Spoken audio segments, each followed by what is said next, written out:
종합제 TV 시청자 여러분 안녕하십니까. 김정은 그리고 문재인 회담이 이루어졌을 때 핵 문제를 반드시 다뤄야 한다 하는 데는 이견이 없습니다. 그러나 여기에 우리가 놓치고 있는 게 또 하나 있습니다. 인권 문제입니다.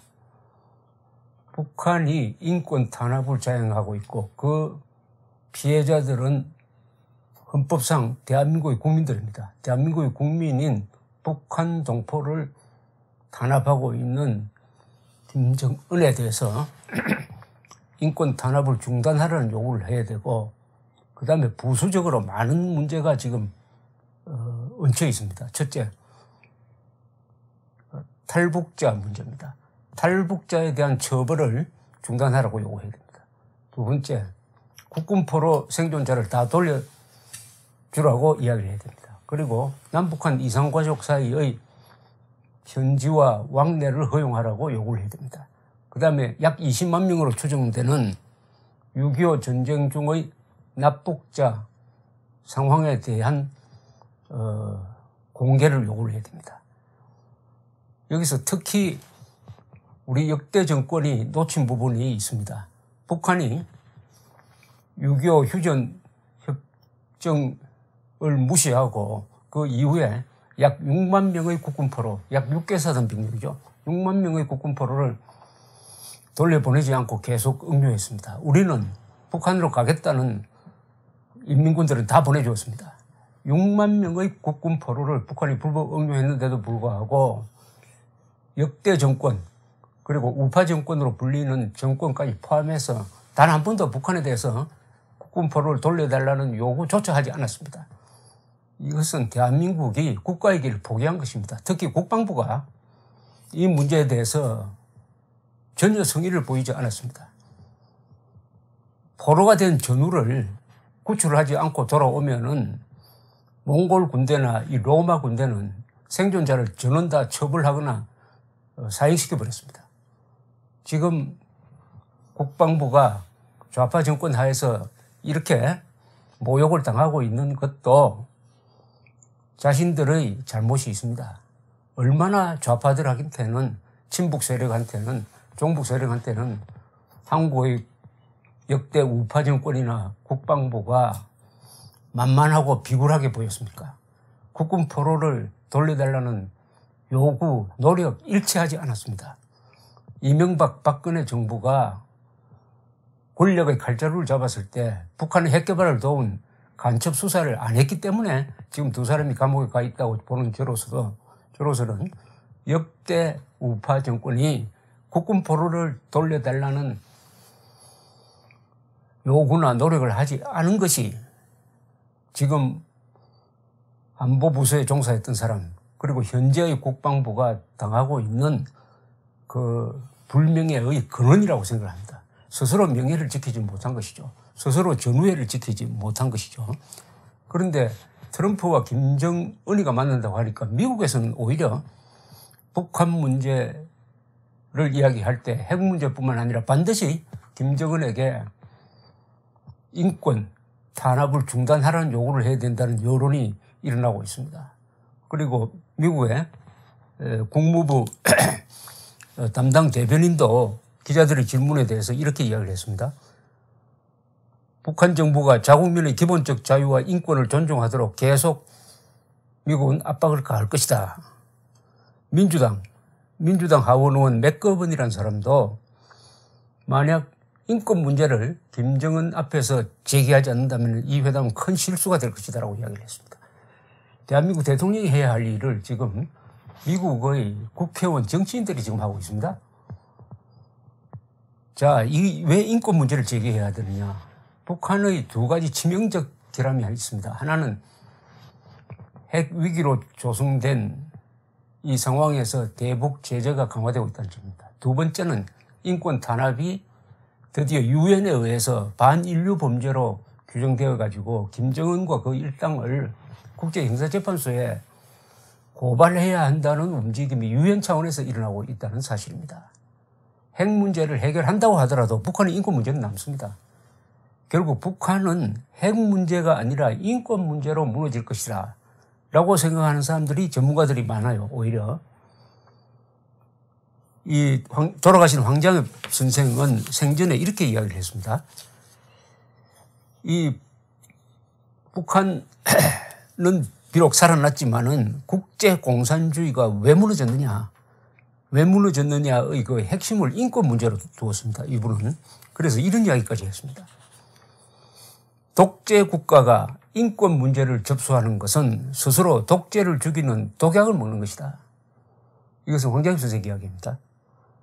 황장엽 선생은 계속 이렇게 이야기했습니다. 이 점에서도 우리는 냉전 시기의 민주주의 전략가들의 모범을 높게 평가하지 않을 수 없다. 그들은 1975년 헬싱키 회의에서 서방 세계가 경제 기술적 원조를 해줄 수 있다는 약속을 조건으로 내세우면서 소련이 인권 선언에 조인하도록 하는 양보를 얻어냈으며 이것을 계기로 소련의 인권 사상이 대대적으로 들어가 소련의 사상적 붕괴를 촉진하는데 크게 기여하였다. 북한에서 인권 유린의 근본 화근은 수령 절대주의에 있다. 그러므로 북한의 인권 문제를 근본적으로 해결하자면은 수령 절대주의를 허물어 버리는 길밖에 없다. 평화적 방법으로 문제를 해결한다는 것은 평화적 방법으로 적을 돕는 것을 의미하지 않는다. 우리는 전쟁을 일으키지 못하게 하는 조건에서 북한 정권을 붕괴시키는 것은 다 평화적 방법이라고 생각한다.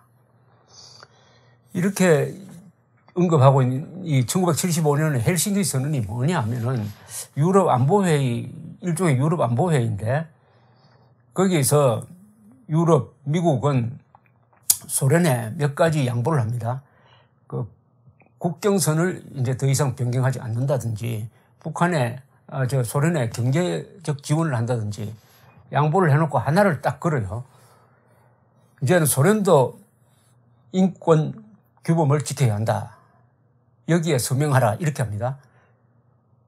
당시에 브레즈네프 서기장이 정치국 회의를 열어보니까 수스로프 등 강경파들은 그게 서명하면 안 된다라고 이야기를 했는데 그로미코 외상이 이거 서명해도 된다. 그래가지고 나중에 간섭하면은 이건 내정 문제라고 해가지고 비켜가면 된다. 이렇게 주장을 했습니다. 그렇게 해서 브레즈네프가 인권을 존중한다는 그 약속을 받아들였어요. 그리고 그 합의문을 소련 언론 매체에 실었습니다.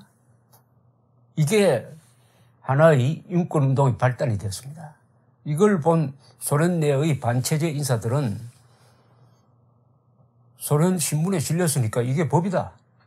그것을 근거로 해가지고 인권운동을 벌이기 시작을 했습니다. 그래서 이 반체제 운동이 확산되고 이게 결국은 1985년을 경계로 해가지고 고르바초프가 개방정책을 쓸 때 이 반체제 인사들이 인권운동, 민주화운동, 개방정책을 이용한 반공산주의 운동을 벌리는 하나의 법적 문거리 되었습니다. 그래서 황장엽 선생은 헬싱키 합의야말로 소련 공산주의를 무너뜨리는 가장 큰 계기였다고 이야기를 합니다. 그때 미국 대통령은 포드 대통령이었습니다. 국무장관은 키신저였어요. 키신저와 포드는 당시에 헬싱키 선언을 내서 너무 소련에 양보를 많이 했다고 비판을 받았지만은 나중에 역사는 이 헬싱키 선언이 결국 소련에 인권이라는 독을 퍼뜨리는 계기가 되었다. 이렇게 평가를 하고 있습니다. 비슷한 이야기로 이 명지대 교수 이지수 씨, 이 이지수 교수는 지금 조선닷컴이 지금 연재하고 있는 대북 전문가 인터뷰에서 다른 전문가들과는 좀 다른 견해를 보이고 있습니다. 이분은 뭐라고 하느냐면은 북한은 결국 지금 여러 정상회담을 한다고 설치지만은 결국은 무너질지 않을 수 없다. 지금 북한은 붕괴 직전이다. 폭풍 전야다. 대화를 아무리 한다고 해가지고 이 멸망으로 가는 길을 멈출 수는 없다. 이렇게 주장을 합니다. 이분의 주장의 논거는 이 황장엽 선생하고 좀 비슷합니다. 이 시장 경제가 확산돼 가지고 이제는 어떻게 되어 있느냐? 노동당 간부까지 생필품을 배급이 아니라 장마당에서 사고 있다.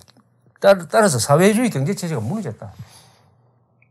소련도 이 단계를 거치면서 망했다. 따라서 북한도 결국 지금 어떤 상황이냐. 항아리 안에 물의 온도가 높아지는 것도 모르고 죽어버리는 개구리처럼 될 것이다. 이렇게 예측을 했습니다. 시장 경제가 지금 북한에서 확산되고 있다는 것이 지금 눈에는 보이지 않지만은 이게 김정은 정권으로서는 치명적인 위험이 될 것이라는 이야기죠. 시장 경제가 이게 확산된다는 것은 무슨 의미냐 하면은 인간의 자유로운 영역이 넓어진다는 뜻입니다. 왜 마르크스가 사유재산 폐기를 공산주의 핵심으로 삼았느냐 하면은 사유재산이 있으면은 인간은 자유로운 사상을 갖게 된다. 독자적인 행동을 하게 된다. 사유재산권을 지키기 위해서 싸우게 된다. 그러니까 이 사유재산권을 폐기해야 주민들을 마음대로 당이 통치할 수 있다. 여기에 핵심을 뒀던 것입니다. 그러니까 사유재산권과 자유는 동전의 양면이라는 뜻이죠. 그런데 북한에서 이 사유재산권을 행사할 수 있는 시장이 커지고 반사적으로 배급 능력은 떨어지고 있다. 당 간부들이 시장에서 물건을 살 정도가 됐다. 이렇게 하면은 시장이 가진 권력과 북한 노동당이 가진 권력이 서로 대결하는데 시장 권력이 점점 더 커진다. 이렇게 되면은 세습체제, 전체주의, 사회주의 체제는 절대 존속할 수 없다. 그런데 시장이 커지면 뭐가 커지느냐? 바로 인권의식이 커집니다. 인권이라고 하면은 마음대로 잡아 넣는 것을 막을 수 있는 권리라고만 알지만은 사실은 재산권이란 또 다른 인권이 있습니다. 이 재산권에 대한 인간의 애착이 커지고 하면은 결국은 시장을 통해서 자유의식이 확산되고 시장을 통해서 정보가 확산된다. 시장과 독재 권력은 공존할 수 없다. 뭐 이런 이야기죠. 그럼 이렇게 반론을 제기할 수도 있습니다. 그럼 중국은 뭐냐? 그럼 중국과 북한의 차이는 뭐냐? 그죠? 중국은 모택동이 죽은 1976년 이후에 1인 독재 체제가 끝났습니다. 그리고 등소평의 체제가 유지가 되는데 등소평은 개혁개방 정책으로 나아갔습니다. 그러다가 최근에 와서 시진핑이 다시 1인 독재 체제로 지금 돌아가려고 하는데 그러나 모택동 체제로 돌아가기는 힘들 것입니다. 자, 그러면 북한이 등소평 체제로 바뀔 수 있느냐?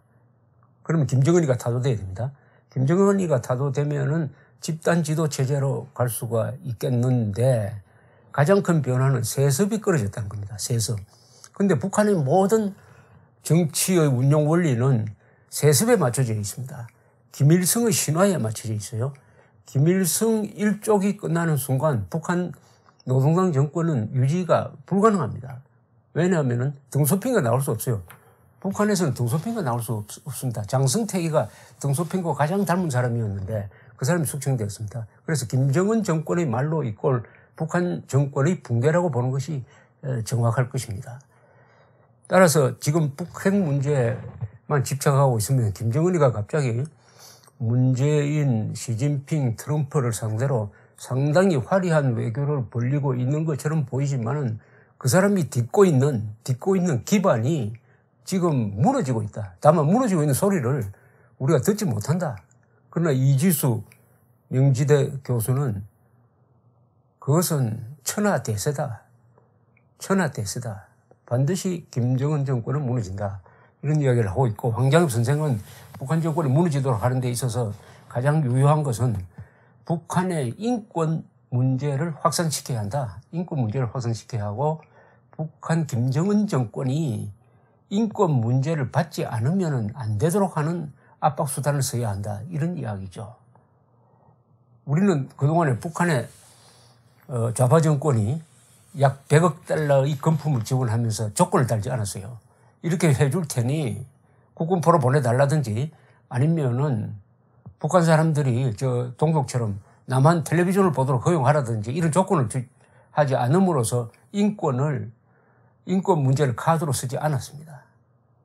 그렇게 함으로써 대북 퍼주기가 되고 말았습니다. 갖다 바치기만 하고 우리는 얻는 것이 없게 되고 말았습니다. 특히 휴전 선상에 지금 배치되어 있는 약 70만 명의 북한군이야말로 우리가 활용할 수 있는 가장 중요한 수단입니다. 그것은 휴전선의 대북 방송이죠. 최경선이 대북방송을 통해서 김정은, 김정일, 김일성이가 얼마나 나쁜 자들이냐, 민족 반역자냐 하는 것을 줄기차게 알리면은 이 사람들이 또 북한에서 인권의식을 확산시키는 하나의 매개체가 되는데, 다행히 그나마 박근혜 정부 들어서서 대북 방송을 하다가 요사이는 그 내용이 바뀌어가지고 김정은 비판을 하지 않는다고 합니다. 그러나 우리가 북한 정권에 대해서 침묵한다고 해서 세계가 침묵할 수는 없는 것이죠. 북한 인권 문제는 이미 유대인 학살과 같은 세계적인 문제가 된 것입니다. 그래서 우리 인권단체, 북한 인권 운동을 하고 있는 정부가 도와주지 않는데도 불구하고 탈북자들, 그다음 북한 인권 운동가들이야말로 언젠가는 이분들이 노벨 평화상을 받아야 할 분들입니다. 거기에 결국 유엔의 관여를 끌어내가지고 2014년부터 유엔이 북한 인권 보고서를 계속 내면서 북한을 압박하고 드디어 국제형사재판소에 김정은을 제소하자는 결의까지 해가지고 안보리에 계속 올리고 있습니다. 이런 상황에서 이번 문재인, 김정은 두 사람이 만나면은 문재인 대통령은 반드시 김정은에게 국군 포로를 돌려달라. 그리고 납북자의 상황을 알려달라. 그리고 이산가족 사이에 서신교환, 생사 확인을 해달라는 요구를 반드시 해야 합니다. 만약 그거 하지 않으면 대한민국 대통령 아니죠. 왜냐?